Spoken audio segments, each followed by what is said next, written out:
Hey, what's up, YouTube? TerrencemYT here again, and especially what's up to r/slaythespire. Gonna be going through some of those posts today, specifically the question/help flare. I think I'm reasonably qualified to answer some of the questions about the Spire. In my humble opinion, I'm probably either second or third as far as like overall Slay the Spire players. I think Life Coach is a very clear number one, and then I think like second, third is a bit debatable, but whatever. That's around where I'd put myself. But I always see tons of questions and things in the Slay the Spire Reddit or just in general. If I'm like looking on Twitter, I'll see like a topic and things like that.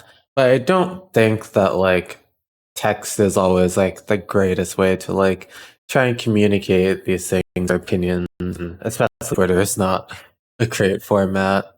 And there's things that I'll sometimes want to like comment on or have an opinion, but don't feel like typing out a whole like book or whatever.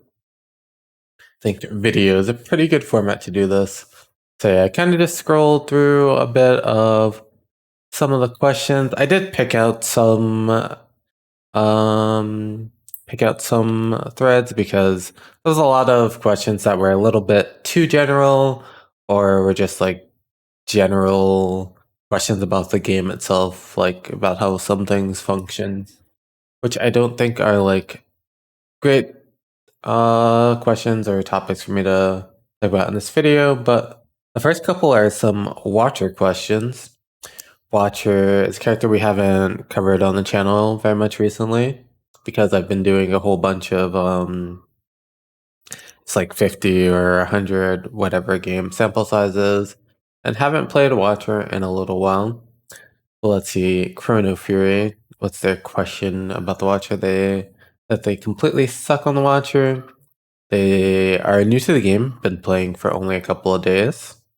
Watcher, I'd say, isn't like a super easy character to grasp as far as being newer to the game. It can be very punishing with you taking double damage from Wrath if you don't plan your turns out well, or you just not being able to kill if you're not planning your turns out well and don't know what the enemies are doing. They've tried each of the first three classes.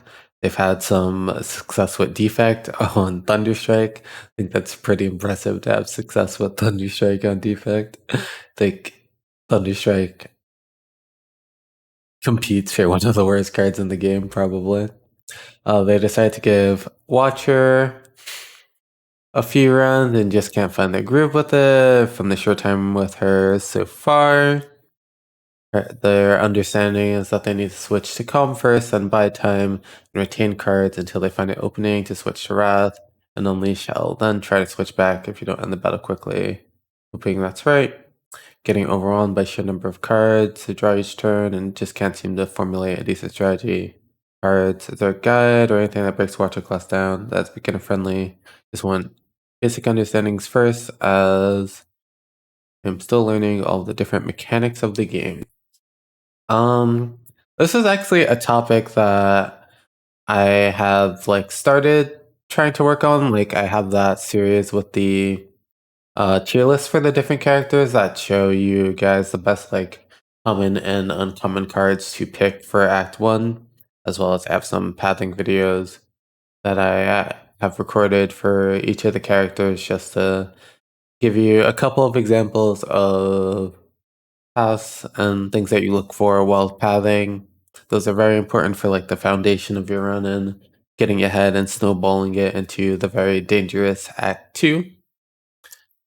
But with Watcher, it doesn't make as much sense to do it in that same format because just of how ahead of the curve she is for the beginning of the game.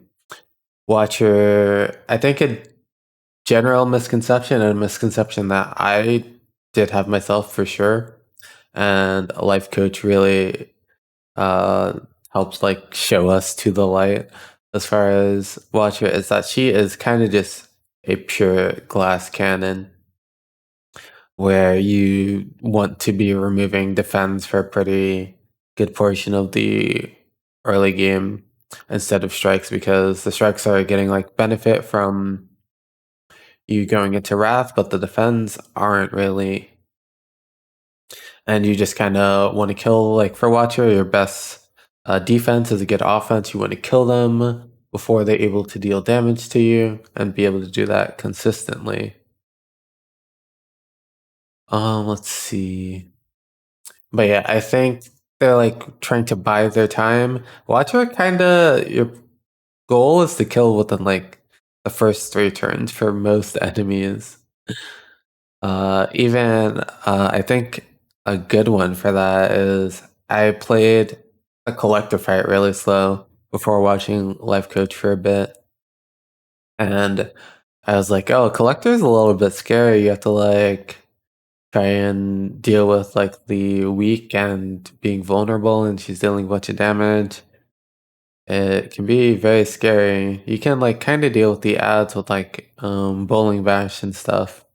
And Life Cage is like, nah, you just kill the collector, and he's like constantly killing both her and automaton, like in the like for collectors like 4 to 5 turns for the like buff turn, then the turn after that for the timing that you'd kind of be hoping to kill to be like comfortable with kind of all inning her. And just like getting a bunch of damage in before the week on the collector instead of like focusing on the ads at first, and then she's still very healthy, and you have like 5 turns of being weak. And with automaton, just like kind of killing um before the hyper beam, and yeah, she's kind of just a pure glass cannon. There's some other threads about Watcher, so we could talk about her a little bit more. So, see a lot of success here, showing heavy elites to get many relics. Questions: do you prioritize elites over everything, including fireplaces to upgrade? Kinda. So for Act 1, depending on whatever you got, whether it be like an energy relic or you didn't boss up and got whatever else. But generally, I feel really comfortable if I can get my eruption upgrade. But other than that, I'm basically full prioritizing elites in Act 1. If you're on 3 energy, then getting the eruption upgrade is really, really, really important though. And I may like take 1 less elite to be able to get the fire before them. But that also depends on whether or not you have potions or stuff yet. Like a lot more factors in the everlasting spire response of it depends matters a lot more, but definitely Act 1 you want to be just full farming elites for the most part outside of that consideration for the eruption upgrade. Act 2 it depends a lot more. You're not always able to burst down Bucket Stabbing's 170 health. The slavers, if you get weaked on turn 1, you could be in a little bit of trouble. Like you can get weak turn 1, you want to be able to deal with the red slaver by turn 2 because either you're going to be vulnerable or you're going to be entangled and not be able to attack, and then you could be like weak and vulnerable after that, and you're in a really, really, really bad spot. And then there's Gremlin Leader, which would be mostly very, very free, very easy to deal with the gremlins, and very easy to burst down the Gremlin Leader herself. Gremlin Leader is basically completely free, but Slavers is like the biggest threat that you're thinking about. And Bucket Stabbing gets a lot easier if you have like a talk to the hand or something. But with Slavers and just the threat of Slavers, you're kind of trying to play around your potions for Act 2 just to make sure you're safe as far as that goes. And sometimes you're just Watcher and doing very broken things as well. Just like as something to give a consideration if you're not like too broken. And then for Act 3, you're kind of just back to just, I mean, for all characters even, for the most part, you're trying to just full farm elites in Act 3. Because generally, if your deck's strong enough to get through Act 2, it should be above the curve going into Act 3. And also, they've been struggling to finish this final challenge, and they feel like they need to get lucky with 3 Talk to the Hands and Ragnarok Tantrum. Tantrum's amazing to get, obviously, but not absolutely necessary. You do want like that second source of Wrath to enter, and I think that's something I've like improved a bit, like prioritizing just like finding that second source, and even taking like Crescendo or Simmering Fury or Indignation uh reasonably early and not being too picky as far as like just hitting that second source. Also, I think Ragnarok's a pretty bad Watcher card. I don't think Ragnarok's very good at all. And Tantrum's amazing. You don't need 3 Talk to the Hands. You can like 1 is good, 2 is like amazing, and then there he is. I mean, it's overkill. You definitely take it still, but definitely don't need 3. And there's one more Watcher one, I believe. Watcher Heart Tips. They're currently a 6, 11, 5, and 6 respectively. In the heart, haven't beaten the heart class. Wait, I've beaten the heart at all classes but Watcher. Okay, reading, very, very important skill.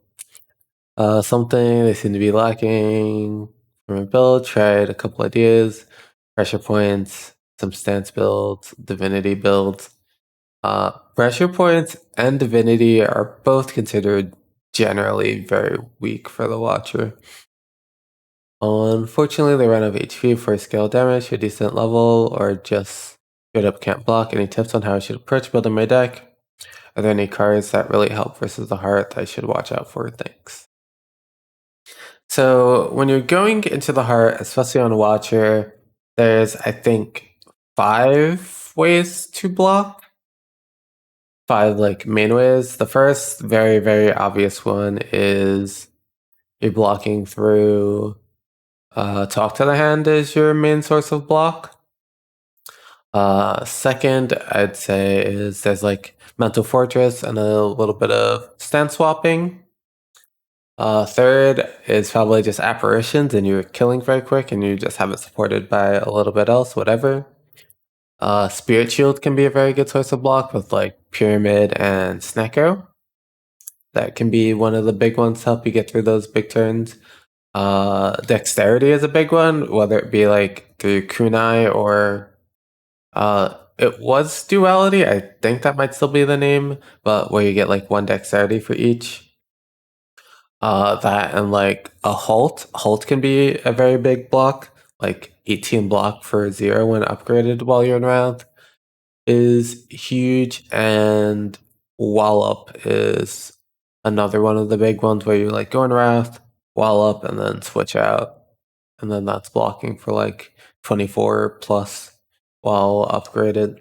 Those are your like main ways to block, as well as there's Wave of the Hand, which can apply permanent weak. Those are the kind of things that you're generally looking for. Pressure points generally isn't that great because I mean, it's a lot slower than your normal damage. And it doesn't synergize with things like Wallop and Talk to the Hand and those really big ways to block. So you're also not great at, you're doing less damage and blocking less. Stance builds, cool. Divinity builds. Divinity is just a lot slower than Wrath for you. You're dealing more than enough damage in Wrath already. You don't need 3 times damage.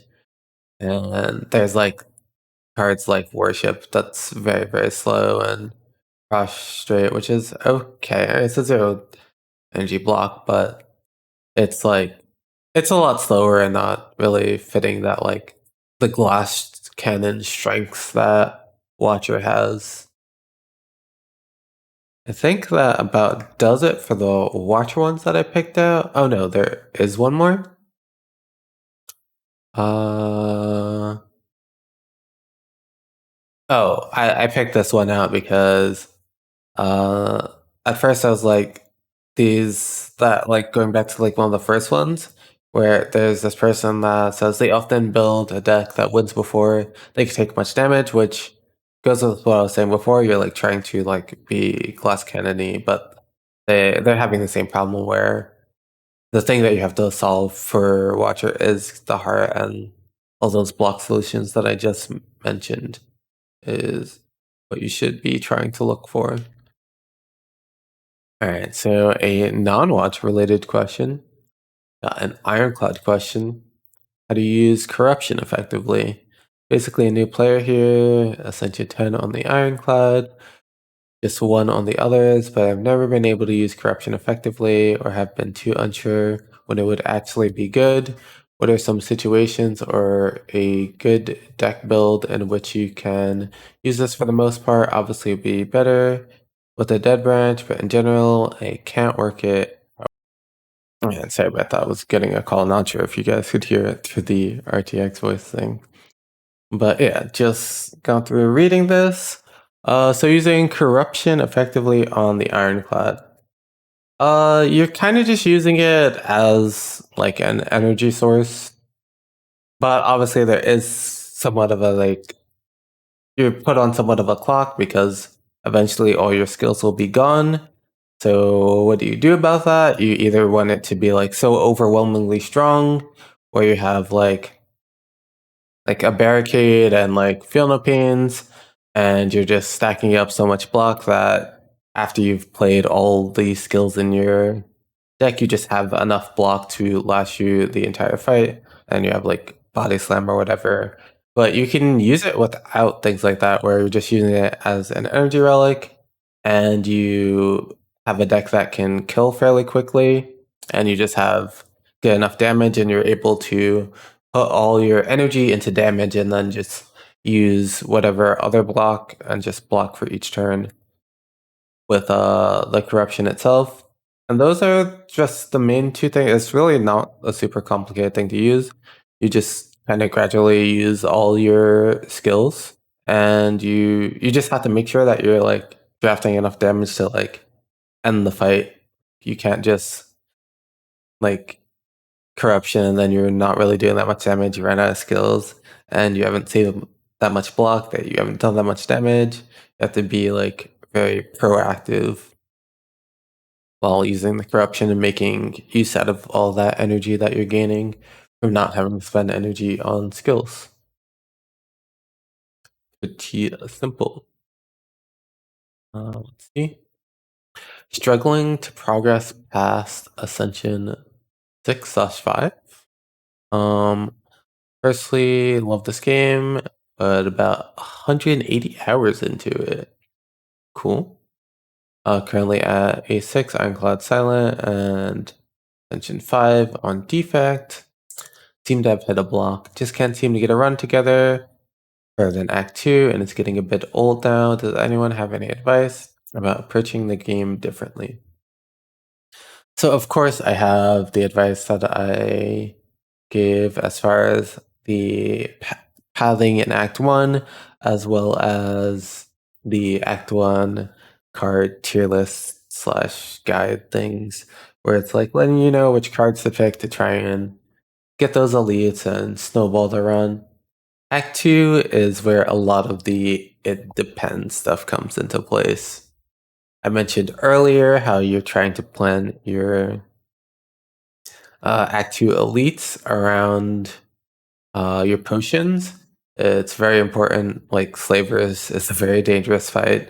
Book of Stabbing has 170 HP. Gremlin Leader is whatever. I mean, sometimes Gremlin Leader doesn't attack at all, but you do at least want to be able to you both have to be able to deal with the gremlins as well as get some damage into Gremlin Leader, because if you're just slowly just dealing with the gremlins each turn and not dealing damage to Gremlin Leader, eventually she will attack and it will be for a lot.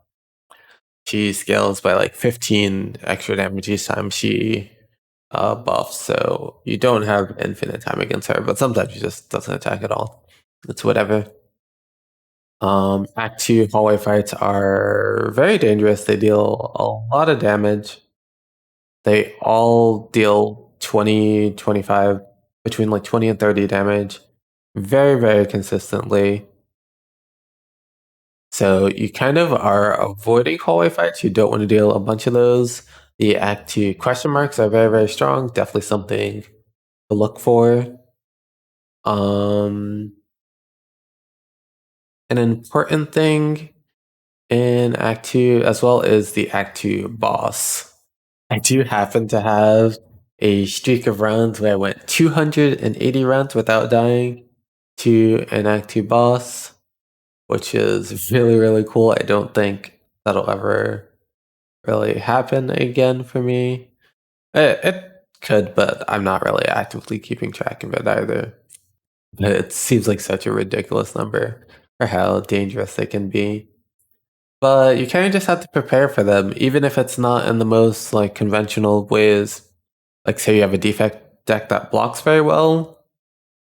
Sometimes you can just like, and even if it's like not a claw deck, you just like throw a claw in there, throw a blizzard in there, and you just play it extremely slowly, and you don't deal damage outside of those until you can set up a burst turn into the champ. There's also I've even like done it through like an attack potion blizzard and things like that. There's the obvious like of dark orbs against the champ as well. As Ironclad, maybe you have to pick like a rampage into the champ. I think that the champ is one of the ones we have to be like very specific about it.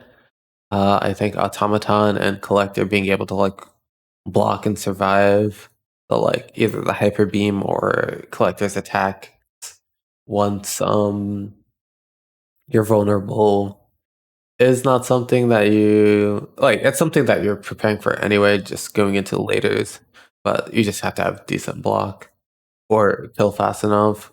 Although with Automaton, maybe you need to like take extra things to strip away the artifact and get your debuffs through.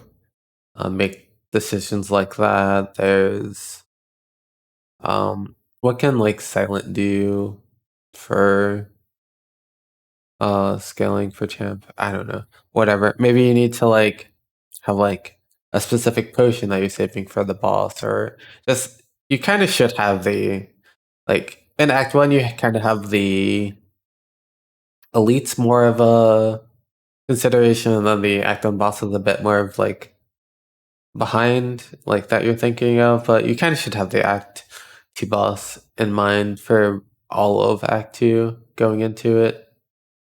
Another thing for Act 2 that I may not have covered as well in my original Act 1 guides is and something that was mentioned in a comment recently in one of my videos is by Gab Riot as well, I think, yeah, is like picking blocks in Act 1. There's Gremlin Leader who really disincentivizes you from taking too many skills. But 66% of the time, your first elite is either the Sentries or Lagavulin, which you benefit a lot from improving the block cards in your deck. So you do that, and you like save some extra health in Act 1, and then you're going into Act 2, and you have decent block, which can stop you from taking, like, I've gone into Act 2 and taken like 40 damage in like the first 2 or 3 fights. It can be really, really ridiculous how much damage the Act 2 combats will do to you if you're not blocking enough, or if you're a little bit below the curve.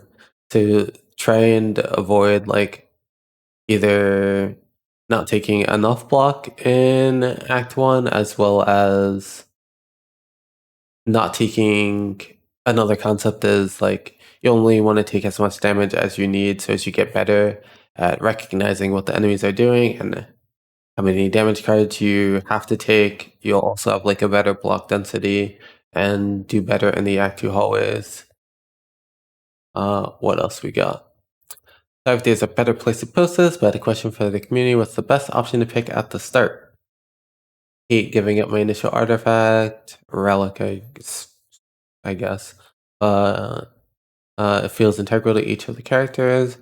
Be trying to get relics, rare cards to depend on character. Thanks in advance.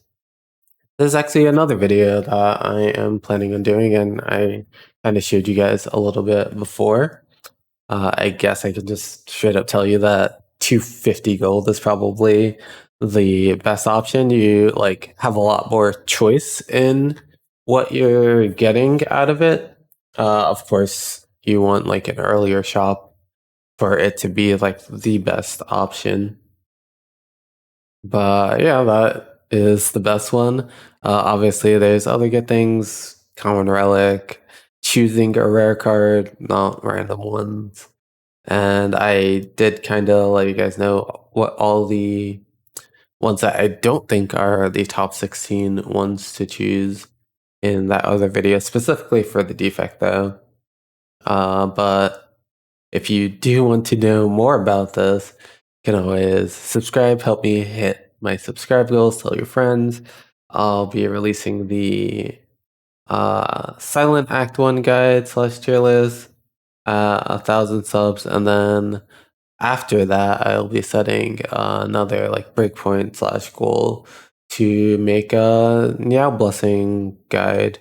It will probably be for each character, as well as a like boss relic swap ranking to let you guys know like how the boss swap compares for each character, and that definitely matters, like character to character, and like how like it should be kind of two separate videos, like the blessings and then the boss swap. So yeah, that is something to look forward to. Let's see, how many more of these did I have? Or is this the last one? I think there's one more. Yep. So they beat Ironclad 820 without much trouble, but now they're on Silent Ascension 19. Really struggling, often do not feel strong enough to take on elites in Act 1, let alone the boss. Hallway fights in Act 2 are also a challenge, even when I go for mostly question marks. Did anyone else notice a serious difficulty bump? And what can you do to get over it? I don't even remember what the... Is it like just regular enemies, elite bosses, and then second boss, I guess? I'd assume. So I think this is a regular enemy. It's just like playing the fights cleaner and not taking unnecessary damage is definitely a big thing, and just readjusting to different enemy patterns for Ascension 18.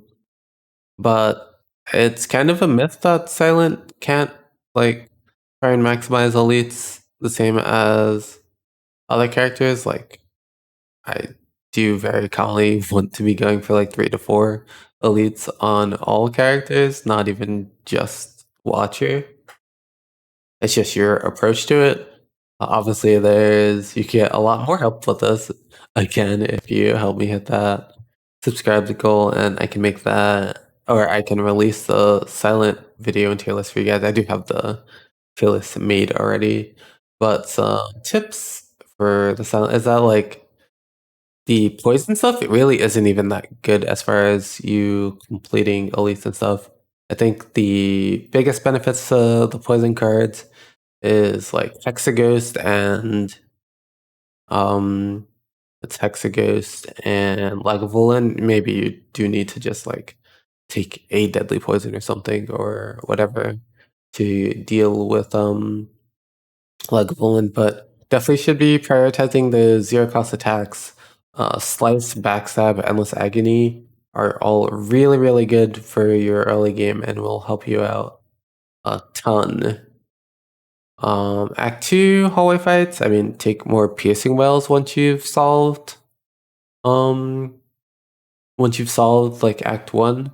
Piercing well, it's really hard to name that many fights that piercing well is not good on. Once you hit Act 2, like the number of fights that's good on like far outweighs the number of fights that it's bad against. But that should be something that you like. Silent should be able to block pretty well and not take too much damage in Act 2 hallway fights. So not sure exactly what they're doing wrong here. I would need some more information or to see like examples of their silent runs to help with that more. I don't think that's a very common problem.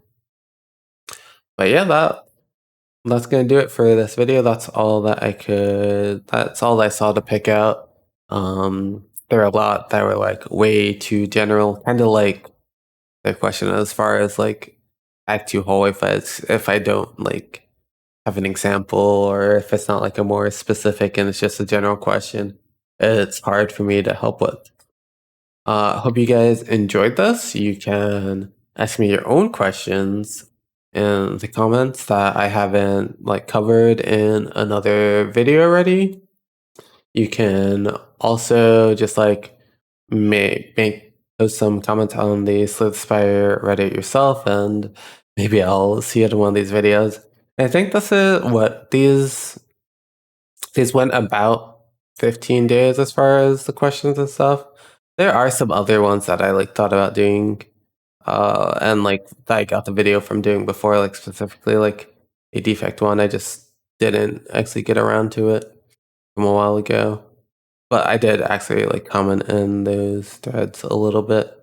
But yeah, you can post yourself. Maybe I can do this like every like 2 weeks or so. But hope you enjoyed the video. Remember to like, comment, subscribe. It really helps a lot. Especially could help me to get some more lighting and deal with this like whole ghostly effect from the green screen back there. That's in a bunch of the videos if you're wondering about that. But yeah, I hope you enjoyed it, and I hope you have a great rest of your day.